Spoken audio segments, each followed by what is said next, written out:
Greetings, Kindred. I am Voivode Maquette, and welcome back to Our World of Darkness. And we're finally doing our 700 subscriber special. I think we are at 725. Something like that. Something like that now. I am here with Abalyn McMullen, who is Tinia Jabbar's player. And we're finally doing this. Yeah. Yay. Been trying to get to it for what, 3 weeks now? Yeah, stuff keeps happening. The world Life is kicking my ass and stuff. Okay, so if we're gonna I guess we'll just jump right into it. This is how we celebrate our milestones now, I guess. Yeah. Which is fun, because we've got 2 more players to do after you. And after that, we're actually at our 1,000 special. And I'm still trying to figure out exactly what I'm gonna do with that. But, so I guess, tell us about the player behind the fangs. Who are you? I'm actually probably the newest of the group to the World of Darkness, and actually role-playing in general. Okay. I would not have taken that. It's weird. I actually only started any sort of live roleplay, whether that be LARP or tabletop, back in 2015. Oh, wow. I've been doing RPGs like Skyrim and stuff for a long time before that, and just telling stories and writing before that. So I was kind of on the periphery of kind of nerd geek culture. But yeah, no, it wasn't actually until I went to England and got involved with a RPG society at the university there that actually got into actual live roleplay. Yeah.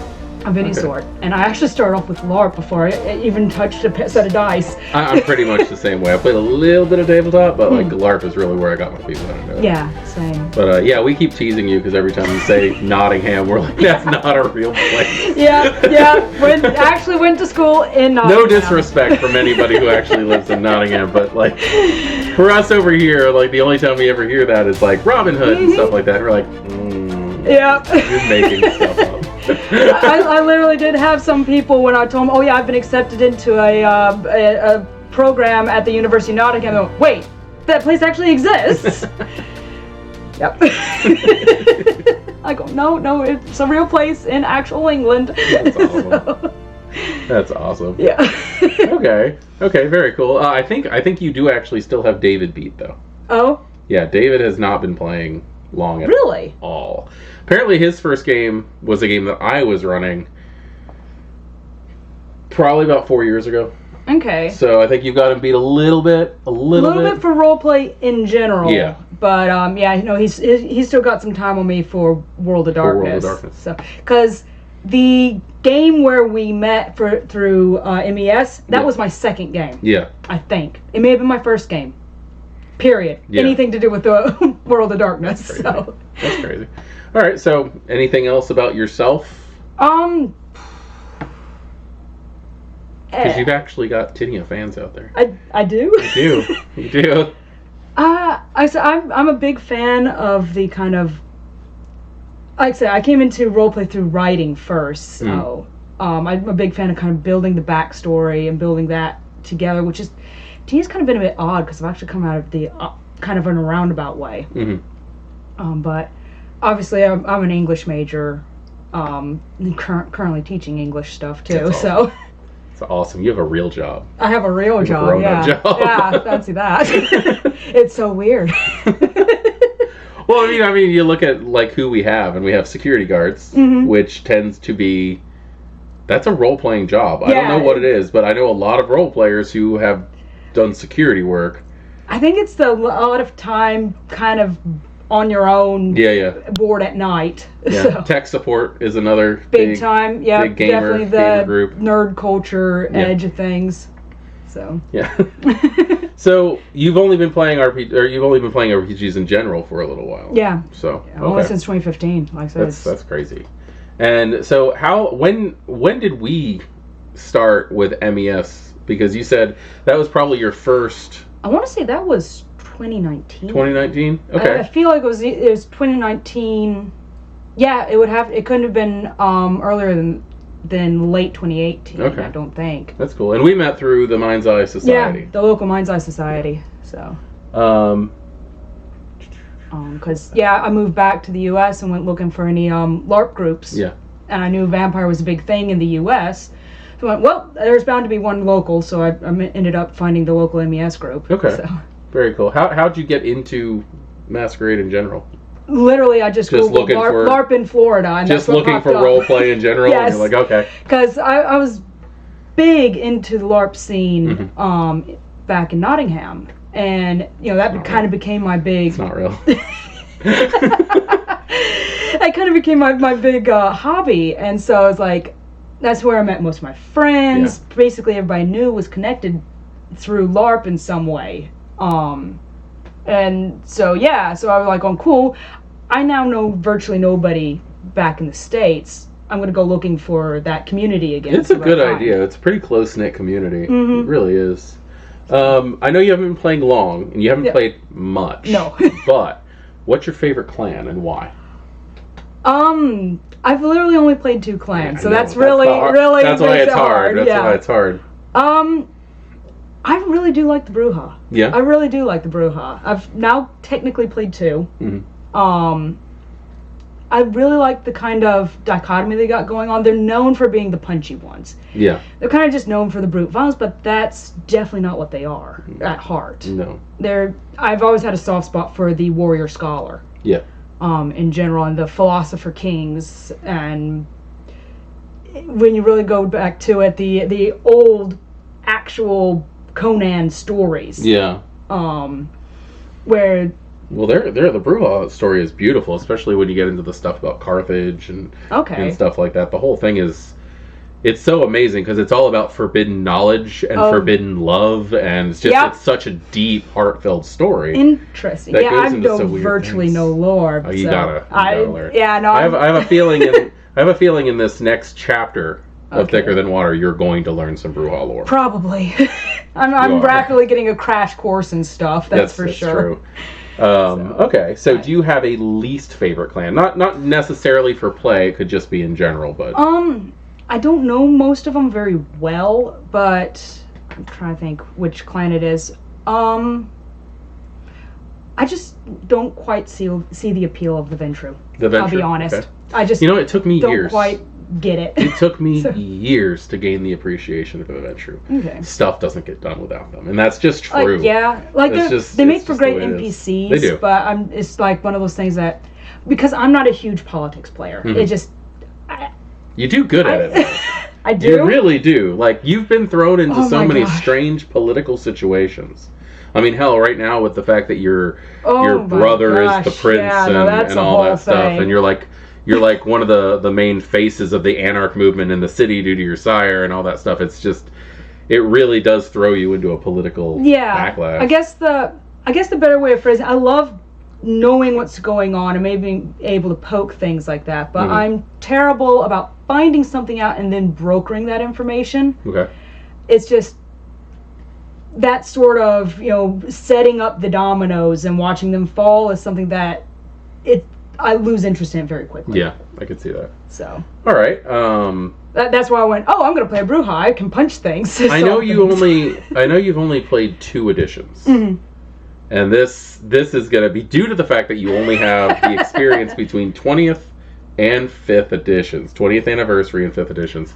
I guess what's your favorite out of the 2? I actually really like 5th ed because it's not even, I guess it's 20th. It's whatever you call the By Night Studios version. That's 20th anniversary. Okay, yeah, because it's specifically for LARP, so I don't know what changes there might be between 20th and By Night Studios and etc.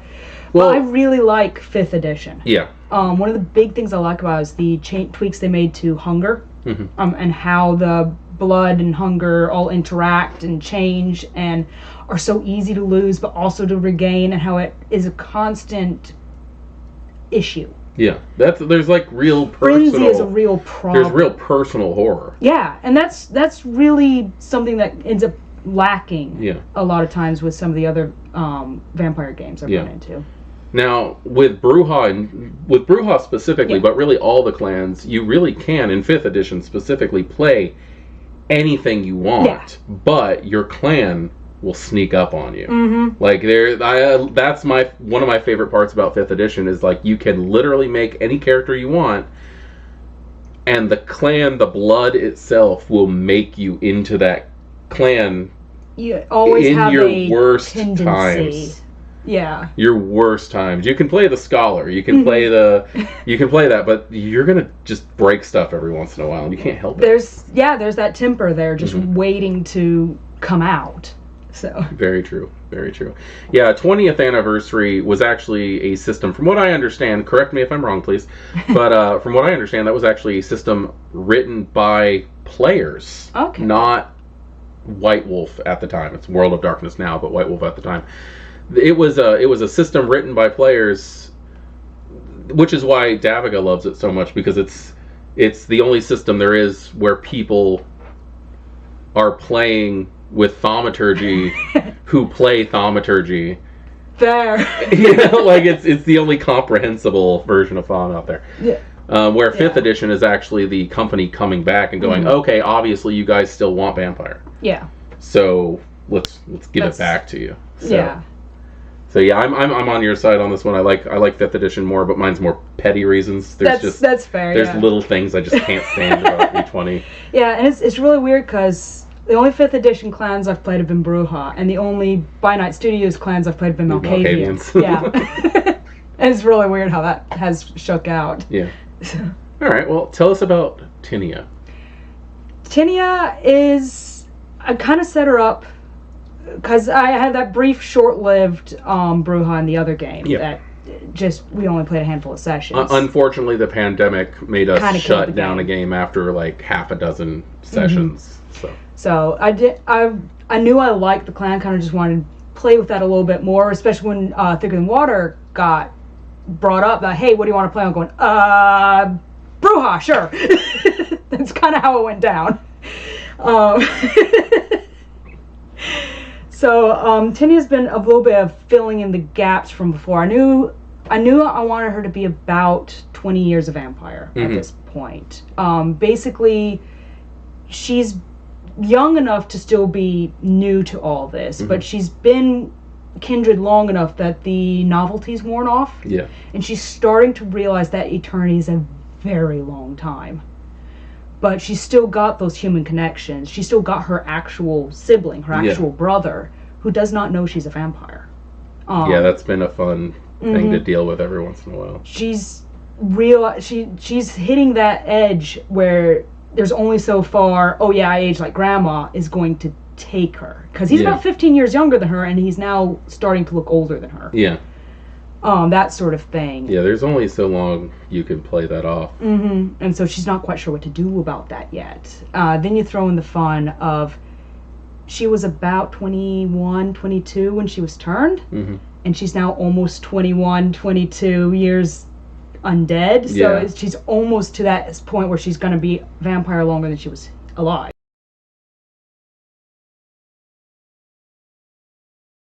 Yeah, you're still getting carded with your head. She's going to be getting carded forever. Yeah.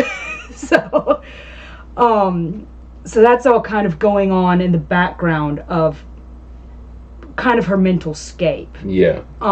Then she is a true believer in the Anarch cause, but then you get the thing of the Anarchs have actually fully split from the Camarilla now. They've kind of won. They kind of achieved part of That's where things get interesting. They've kind of achieved one of the things that they were striving for. Then you've got the Beckoning, which has pulled so many of the elders that is what they were striving against away. And now all of a sudden it's kind of like, where's our fight now? Yeah. And that's all kind of going on. Now it's all the Ancilli who are like, Mom and Dad are gone, so we're in charge. Yeah. We're older. Like, the fight's still there. Yeah. It's gonna be the eternal struggle. But there's that little element of, cool, we've won half of the things we're after. Now what? Yeah, but the Anarch's elders have left too. Yeah, that's you gotta realize, like, the Anarch movement has been around longer than the Camarilla. It's been around longer than the Cam. It's been around longer than the Sabbat. The Camarilla and the Sabbat formed because of the Anarch movement. So there were elders in the Anarchs. They might not have been elders when it formed, but 500 years is 500 years. Exactly. So, but it's that kind of, like I said, she's kind of hitting that edge of, what do I do now? Yeah. And she's not really equipped to deal with this, and add in the fact she's Brujah, and she really just wants to fix problems by punching them. Mm-hmm. But all the problems she's running into are not things that can be solved by just punching something. Yeah. I try to give you a little bit of combat every once in a while. Oh yeah, no, I just definitely appreciate it. I do not normally play Thump-It characters. Yeah. I don't. Thump It characters. Thump monkeys is what we used to call them. Stick jocks, I've heard them called. That mostly comes from combat LARPs. Murder. That's slightly That's more like Gangrel, but yeah. Yeah, Gangrel are definitely the epitome of murder hobo. Yeah. It can be. All right. Well, with this, I mean, I think it shows that the Anarchs have gone through a severe change, because the Anarchs have been living in an observed freedom as an apparent freedom, but in reality, the elders of the Anarchs have been holding all of the resources. They've been holding all of the influences, and now the young ones are like, how do we clean up the messes? We never had to deal with it. Yeah, and now everybody who can clean it up is gone. This? Yeah. So. That sucks. Okay, so what do you think about Tinia's story so far? It's getting very interesting. Like, the whole Billy Smith thing, just... Yeah. it's great. I love it. It's fantastic. I love Billy Smith. Because at first it was... She had it all clear cut in her head, you know, that sort of thing. All right, here's a problem I can punch. Yeah. And then it's not. Yeah. And then it's so not, because, yeah, she's starting to come to the conclusion that maybe he might not be wrong.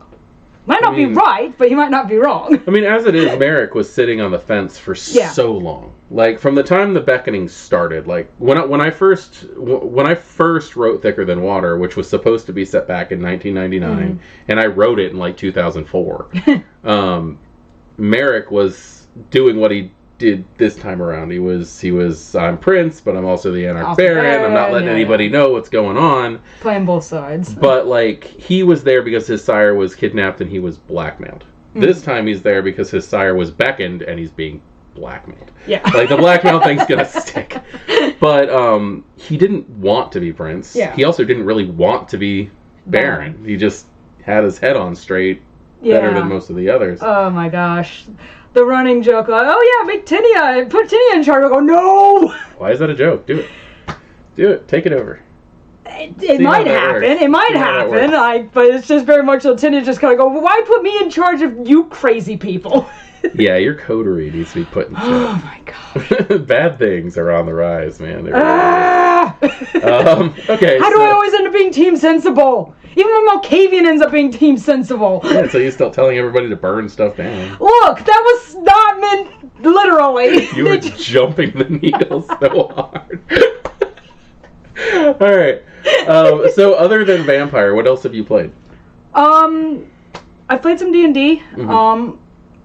Various versions. We made our own really stripped back version of D&D because there was a bunch of us LARPers playing. Well, right, we're going to just play something really light and simple, so we're mostly just role playing it. I've done a lot of different LARPs. Most of them have been in the UK. Big one I did over there is called Empire. Okay. We're talking a field of like almost 3,000 people.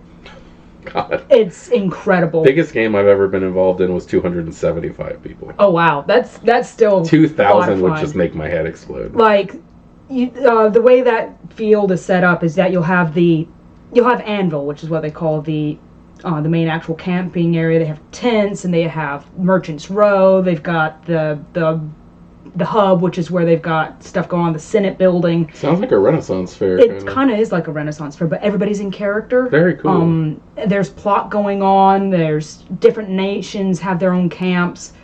And so, not everybody, of course, goes out to the battle, which is in its own field. You have to go through a gate to get there. It's all written into plot and stuff. But you're looking at 400 people per side on a battle. It's absolutely incredible. It sounds like fun. It's so much fun. Sounds like fun. I know you play Rift gorgeous. Now. Yep, Rift has just changed hands, so that's all changing now too. Oh, yeah? So yeah, that's got to be terrifying. I'm sorry. I saw what happened with the Mind's Eye Society down here while we were changing hands. And yeah, no. Basically, what's just happened with Rift is their lead writer has stepped down. So we're having a massive setting shift. It's going much more post-apocalyptic, and a lot less Cthulhu.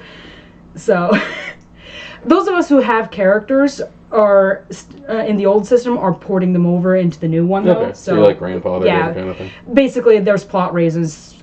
Rift has spat all these people out into this new world, and so we're going to just have to adapt. So, but next session is going to be first session of this new system is going to be next month. Okay. So there's going to be a language barrier and all kinds of fun stuff to deal with. Okay, I can see that. Yeah, so that's the local one, and it's a lot of fun. Looking at, we might actually have more people joining us for this new session too. So. Nice. I know Daviga and Serendipity were interested. Mm-hmm. Yeah. So you might get them at some point. Yeah, like I said, a lot easier to explain. The elevator pitch is a lot easier for the new system too. Like on post-apocalyptic, a lot more post. So. A lot more post. Yeah. Very post. A lot easier than trying to explain. It's sci-fi, but it's also post-apocalyptic, but also there's Cthulhu. Yeah. So. Well, I mean. Yeah. Cthulhu showing up makes it a post-apocalyptic game, in my opinion. You're not wrong. Okay, so this might be a harder question for you because you have not been involved in World of Darkness that much longer. So I might have to give you some examples of things that you've run into in my games.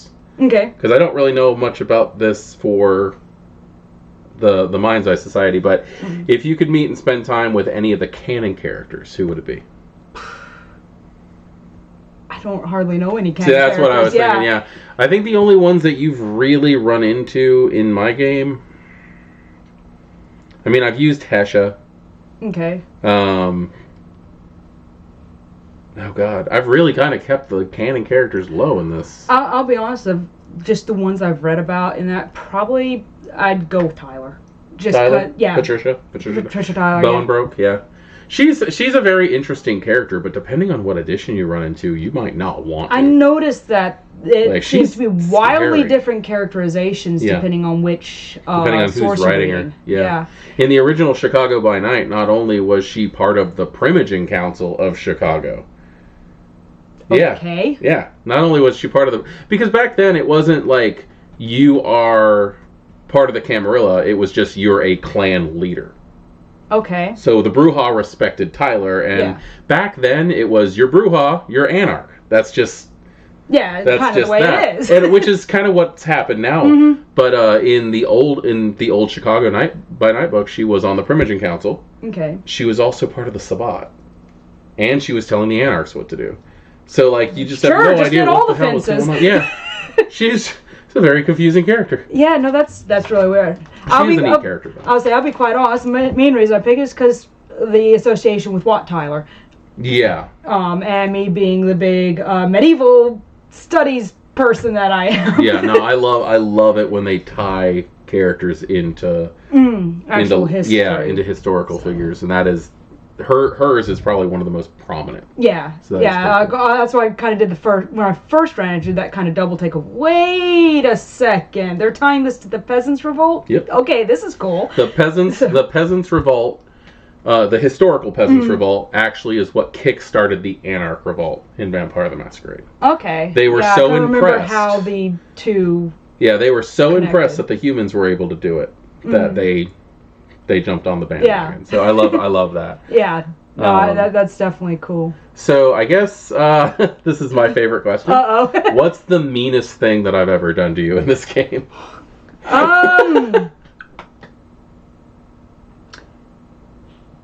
It's probably going to actually be Tony. The freaking... that was happenstance. I didn't do that. No, not... I didn't assign you Tony. That happened. No, they're not assigning me Tony. That was the dice. It was the, the dice spoke there. And could not have picked a better choice. No, I think that was a great perfect combination, because boy, is that messing with Tenia. Mm-hmm. You now have the memory of somebody who is much older than you. But also much younger at the same time. It's really weird. Yeah. I know Daviga's character, Sam, is really screwed up because Alice, the Tremere, was a vampire for decades. Yeah.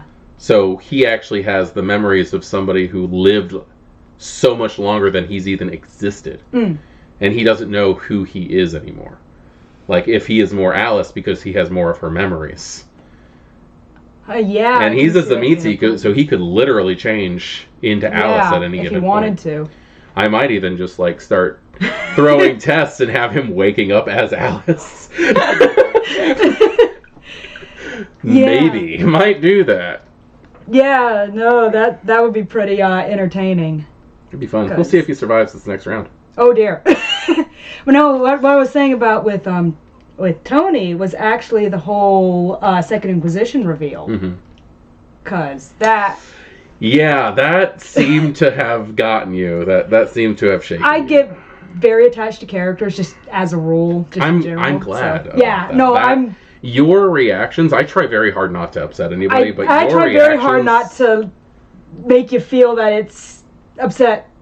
Of course I'm going to get upset, but it's not, you know what I mean. Well, notice how I didn't back down instantly. Oh, no. I wanted you to have that emotion. I wanted you to have that emotion. Yeah. Yeah, no, that was a big thing. Having you not only be like this member of the cult of Mithras, but also be basically a double agent for the Inquisition.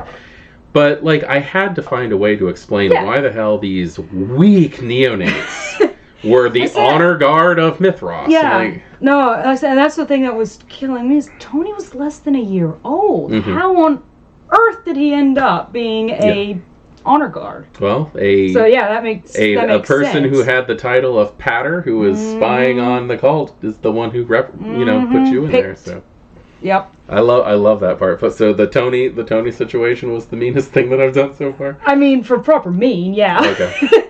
Like everything else is just super curveballs. Let's just say. So I don't consider curveballs necessarily mean. Yeah, that's true. That's true. Like I get those thrown at me all the time with various things, but that sort of just yanking the rug out from under you is a different thing. Yeah, a different tone is all I mean. So you effectively started in this when Sticks and Bones was the plot line we were running. Yeah, there was like a little bit going on before. There was a little bit. Timmy was almost a background character. Yeah, well, everybody was a background character. I could not stand running online. Yeah. I give props to anybody who can keep a game together over D20 and Discord and stuff. It's or Roll20. Rough. I've been in a few online games and they can be rough. Yeah, that's just not me. I can't do it. But from Sticks and Bones onward, what's your favorite plot line we've gone over?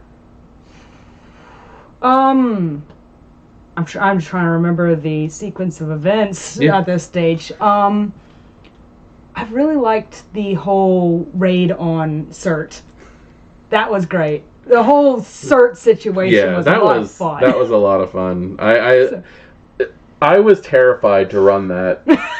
Like seriously, like I loved the whole consideration of that, and that was still part of Sticks and Bones, really. Yeah, it was kind of the fallout of Sticks and Bones. But the idea of a group of vampires raiding a hunter organization just seemed impossible to do.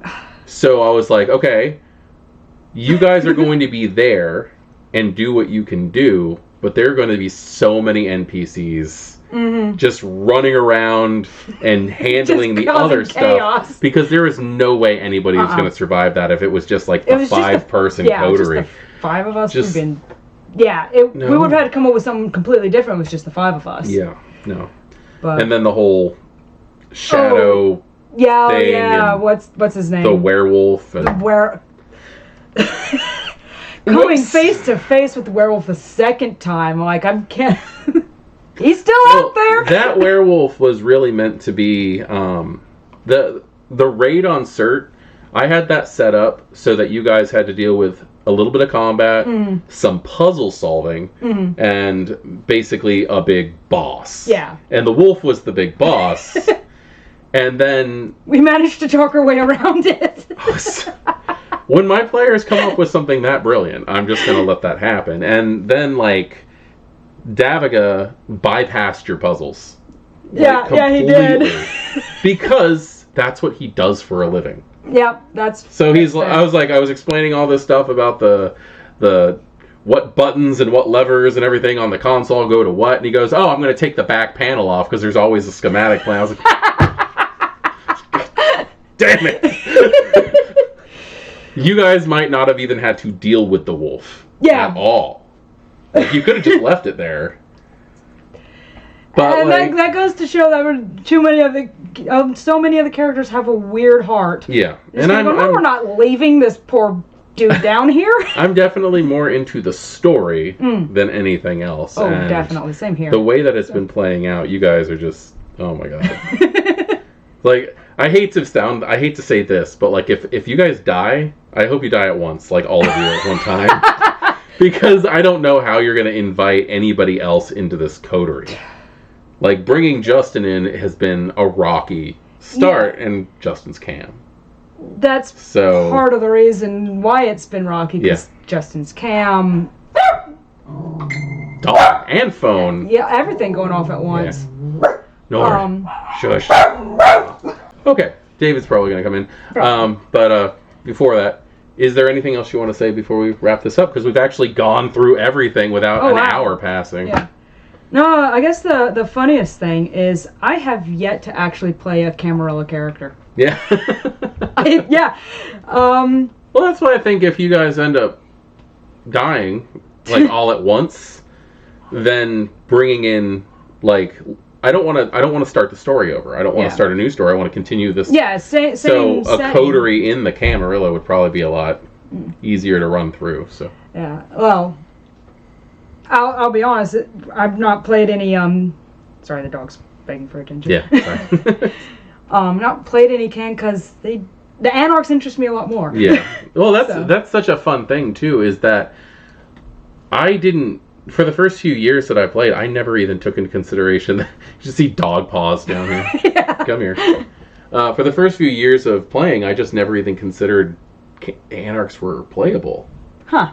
They were just there. You know, and every once in a while you'll find a player who's just like, down with the cam, and I'm like, oh, you're just a snotty Camarilla neonate. That's what an Anarch is, a snotty Camarilla neonate. But back then, the Anarchs and the Camarilla were the same organization. They were just like a small subsect. Dog butt. Turn around. Anyway. I should say hi to the camera, Norton. Say hi, Boo. Yeah, whenever I have to do a cut in the video or you guys hear barking or something, most of the time it's this dude. Anyway. Yeah. So I guess that's it. If there's anything else you want to say, go for it. You do, like, I'm serious. You have a group of Tinia fans out there who are interested in what you're doing. So that's cool to hear. Yeah. So it's really good. Like, I'm always more than happy to just randomly chatter about characters, but it's funny because between now and before, I don't actually have a lot for Tinia. Like, she was 10 years Camarilla. Yeah. Because it was only in 2012 that the Anarchs actually, the Bruja your sire was the sheriff of the city. Exactly, yeah. Your sire was the sheriff of the city since the 1800s. He was a founding member of the city. Yeah. And he prides himself on saying that he was the guy who supplied the penny for the coin flip to name Portland. It's either going to be Portland or Boston. Flip a coin. Another Boston, really? Yeah. That's why there's a Portland on the east and on the west. There was going to be either a Boston on the east and the west. I hadn't considered Portland, Maine. Yeah. Well, yeah. No, like so, but like I say, current Tinia and before Tinia, I kind of got decent, and that's one of the things actually that's been weirding her out with having Tony kind of in her head, is because Tony was the child of immigrant parents. Yeah. And yeah, you got matched up perfect. Yeah, it's you really did. Like, seriously, we rolled a dice. I took the playable characters from the Fall of London. I wrote numbers on them. I had the players roll a die, and whoever got the number with that on it is the character they got. And seriously, Tony and Tinia were perfect. Yeah, both Bruja, both fairly young, and I felt bad at first. Yeah, I was a little bit like, I was hoping to get something different, but it actually has worked out perfectly, because like Tinia, like I said, is the daughter of like first generation immigrants, that sort of thing, and we're very more traditional, She was a college kid. Yeah. She was probably the first girl in her family to go to college. That sort of thing. That's big. Yeah, and she was studying media studies is the funny thing, particularly things like how, for example, how the Spanish-American War got started with the whole Remember the Maine, how the famous quote of "Get me those pictures, I'll get you your war." Yeah. That sort of thing is what she was studying, and how basically media can cause wars. Perfect fodder for brouhaha sort of sentiment. So with that kind of background of I'm bucking the trend of my family, bucking the trend of everything, is just perfect ground to build on. And it's kind of just continuing to spiral from there. And then you throw Tony in there, who actually had an idea of what he wanted, where he was going, what trends he was really bucking. And Tinia, who's kind of losing direction. It's a very interesting combination. It works. So I'm pretty sure that dinging is probably David trying to get inside the house, so we should probably wrap this up. Probably. Either that or just everybody else randomly chattering at this stage. Yeah, probably. So. But that was it. I don't understand why it took Daviga like an hour and a half to get through. I don't know, No, we couldn't stop talking. We were just chatting it up. But oh my god, it's been so great having you as a player. I've been having a lot of fun with this game. Oh my god, seriously, when I first started Thicker Than Water, the original Thicker Than Water, Nick, who's playing Justin, played a young Bruja, whose family was on the outskirts of the Anarchs and the Camarilla. In fact, her sire was Miles. Okay, yep. So Uncle Miles. Yeah, your uncle. So technically, if they decided to bring their Jackie back in, you would be related. Yeah.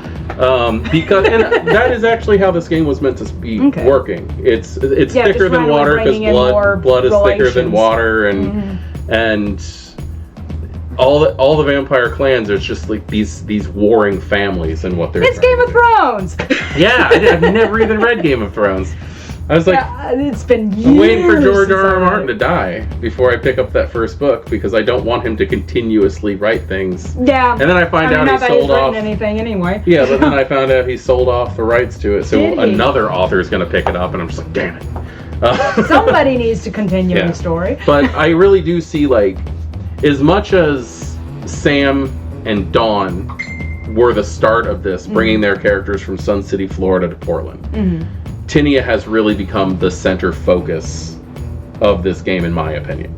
Just because you are so wrapped up in the family. Yeah, just so interconnected with all the local everything going on. Yeah, very much. All right. So cannot wait to see what happens next. We're actually getting ready to start. Oh my god, we're actually getting ready to start our Thicker Than Water session for tonight. Which I'm counting this as the beginning of season 2. Yeah, it pretty much is.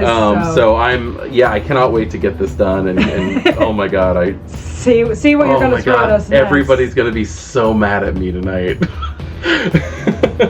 Now you got me worried. Well, the last game session ended with you finding out that there was a leak that there's a 50 people who died in a karaoke bar. So we will see where that goes. Yeah, see who especially since that we now have somebody who works in the morgue. Yeah, that's really helpful. Yeah. So I'm Voivode Maquette. This is I almost called you Tinia. This is Abalyn McMullen, and we are this is our world of darkness, and we will see you guys in the next video. Have a good night. See you later.